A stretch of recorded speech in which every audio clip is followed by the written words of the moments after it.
할렐루야. 오늘 우리가 함께 부를 찬송은 찬송가 320장 나의 죄를 정케하사입니다. 이 시간 함께 1절로 하나님을 찬양하며 나아가겠습니다.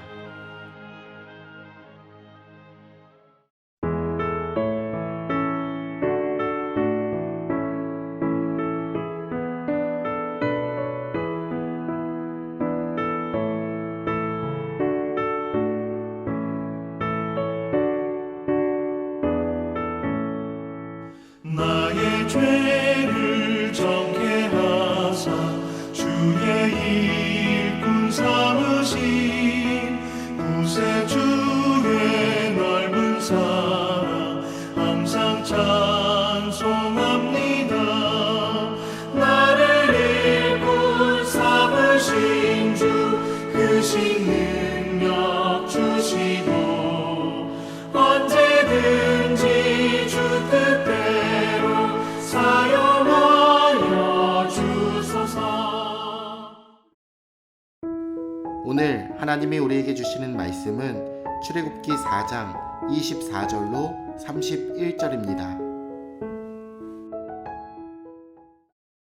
모세가 길을 가다가 숙소에 있을 때에 여호와께서 그를 만나사 그를 죽이려 하신지라. 십보라가 돌칼을 가져다가 그의 아들의 포피를 베어 그의 발에 갖다 대며 이르되 당신은 참으로 내게 피 남편이로다 하니 여호와께서 그를 놓아 주시니라. 그때에 십보라가 피 남편이라 함은 할례 때문이었더라. 여호와께서 아론에게 이르시되 광야에 가서 모세를 맞으라 하시매 그가 가서 하나님의 산에서 모세를 만나 그에게 입맞추니 모세가 여호와께서 자기에게 분부하여 보내신 모든 말씀과 여호와께서 자기에게 명령하신 모든 이적을 아론에게 알리니라. 모세와 아론이 가서 이스라엘 자손의 모든 장로를 모으고 아론이 여호와께서 모세에게 이르신 모든 말씀을 전하고 그 백성 앞에서 이적을 행하니 백성이 믿으며 여호와께서 이스라엘 자손을 찾으시고 그들의 고난을 살피셨다 함을 듣고 머리 숙여 경배하였더라. 드디어 하나님의 말씀에 따라 애굽으로 가던 모세에게 이상한 일이 발생합니다. 하나님이 모세를 죽이려 하신 것입니다. 아마도 모세는 하나님의 명령에 순종하기로 결심하기는 했지만 그의 마음 자세는 여전히 이전 상태에서 벗어나지 못했을 것입니다. 하나님의 사람으로 살아가기 위해서는 옛 사람과 결별해야 합니다. 하나님의 지팡이를 들고 나아가려면 나의 옛 자아를 죽여야 합니다. 모세는 하나님의 백성을 향해 나아가면서 정작 자신의 아들에게는 하나님의 백성의 상징인 할례를 행하지 않았습니다. 주목받은 위치에서 하나님의 일을 하면서도 과거의 습성, 심지어는 죄의 습관을 끊어내지 못해 결국 나락으로 떨어지는 이들을 우리는 종종 보게 됩니다. 버려야 할 것은 반드시 버려야 합니다. 달리기 선수가 무거운 배낭을 메고 있다면 그것만큼 어리석은 일이 있을까요? 모세의 아내 십보라는 이 위급한 상황에서 모세보다 지혜롭고 신속하게 대처합니다. 덕분에 모세는 위기에서 벗어날 수 있었습니다. 가족과 공동체의 중요성이 바로 이런 것입니다. 각각의 구성원은 약하고 허점이 많을지 모르지만 서로를 돌아보고 서로의 약점을 보완할 때 그 가정과 공동체는 하나님 앞에 더욱 바로 설 수 있습니다. 하나님은 아론도 따로 부르셔서 해야 할 일을 명령하셨습니다. 하나님은 모세를 위해 아론을 이미 부르신 것입니다. 우리는 종종 나 혼자라는 생각 때문에 힘들어하곤 합니다. 하지만 하나님은 사명을 맡겨주실 때 우리에게 동역자들을 붙여주십니다. 하나님은 우리가 구하기도 전에 우리에게 필요한 것을 이미 다 알고 계십니다.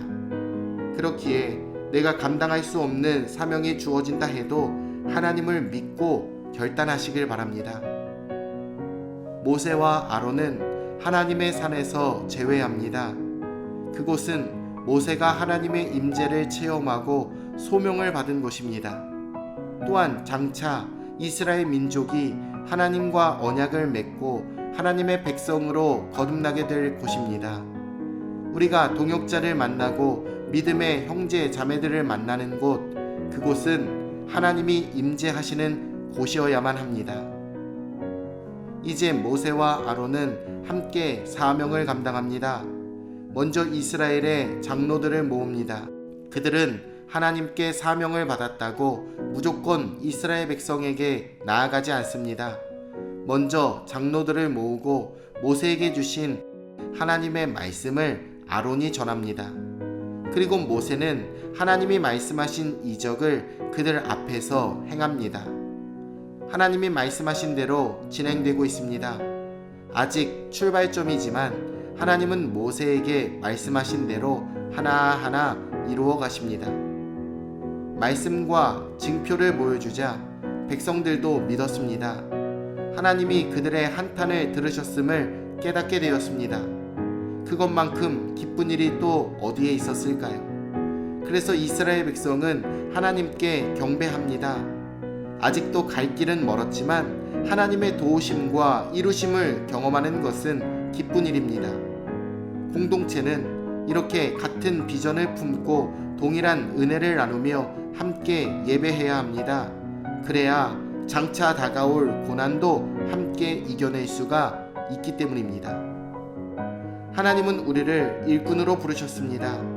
하나님의 일꾼으로 부름받은 우리는 과거의 삶의 방식을 버리고 믿음의 공동체 안에서 동역자들과 더불어 거룩한 사명을 감당해야 합니다. 걱정과 두려움이 앞서겠지만 하나님이 우리를 통해 일하실 것을 믿고 주저하지 말고 믿음으로 나아간다면 하나님의 놀라운 역사를 우리는 체험하게 될 줄로 믿습니다. 하나님의 말씀을 믿고 의지하며 이 시대에 하나님이 사용하시는 우리 모든 성도님들 다 되시길 예수님의 이름으로 축원합니다. 내일 뵙겠습니다.